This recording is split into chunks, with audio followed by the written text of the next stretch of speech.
The way you can find a group of friends is one, through prayer.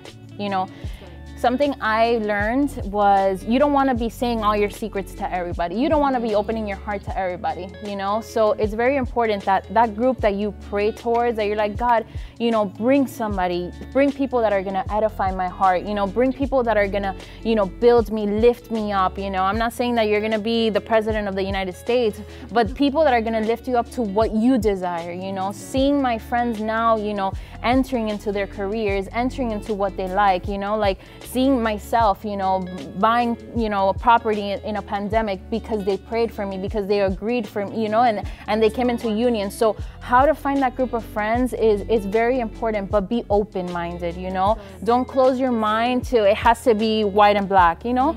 Everyone's gonna have imperfections, you know. Not everyone's gonna be, you know, perfect, you know, but think about it as a sisterhood. For me, it was very important, you know, me and my sister are super close. So the girls that I have as friends, you know, I consider them my sisters. It goes beyond that, you know.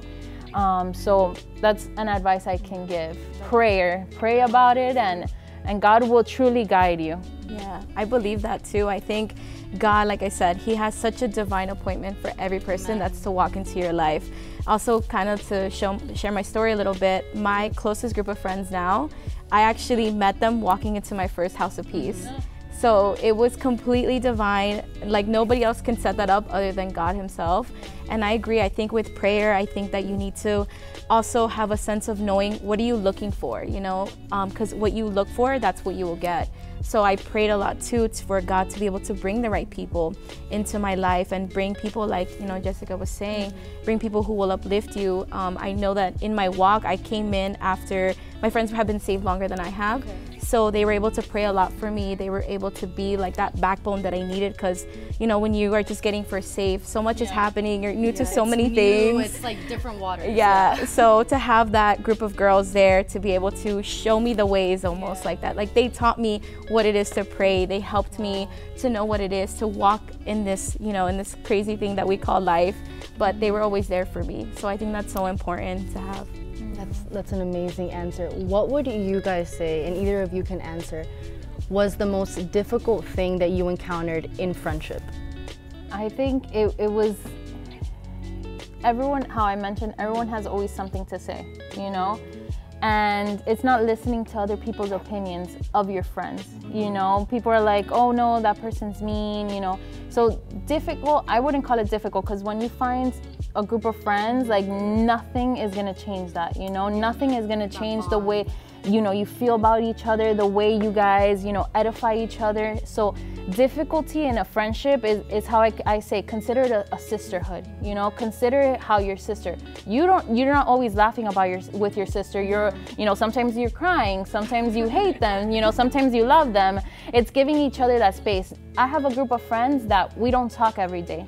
But you know what? We know that when we need them, they're a call away, they're a text away, you know? So it's very important to have that group of friends where you feel freedom, you know? You're not always concerned, oh, are they cheating on me with another group of friends? Like, no, you know you have your own identity, you know, and you know what each other have built as a friendship. So there's always gonna be that connection between you guys. Yeah, 100%. What about you, Sophie? I think the most difficult part in a friendship is something that you mentioned earlier. There's gonna be a point where your friendship will be tested, where you guys 100%. Will like bump heads, where you guys may not see eye to eye, but I think it's in those moments where you really have to, you know, take a breath, because there's been times where with my best friend, like we just don't see eye to eye, like kind of how you said you're like the social worker, like I'm the emotional one with me and my best friend, you know, she's a lot stronger than I am. So I think that there's so many times where we like bump heads a lot and we may not agree on the same things, but we know that even though we may not be in the best terms, we're still there every day praying for each other. We're always thinking about each other. Even if there's a time where we're not talking, you know, if she goes through something, she knows she can call me. Because regardless of anything, we're there for each other.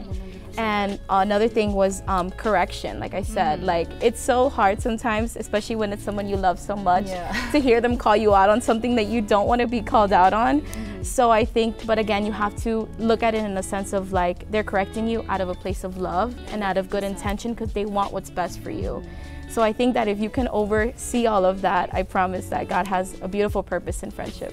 And just to add on to that, when your friends are constantly praying for you, they're able to see things in the spiritual realm that maybe you aren't seeing for yourself. So like when you go through corrections with your friends, when they're kind of like calling you out on like, hey, like this isn't you. You know, when we start acting like something that we're not. And it's like, because sometimes the enemy's at our ear and he's like, hey, like you're this, you're that. And at the end of the day, God will use people. He will use people through a dream, through a prophetic word, through a simple conversation like this, to bring to light that, hey daughter, this isn't you. Like this isn't who I called you to be. I called you to be something greater than what the enemy's telling you. So God brings that through friendship, through relationship.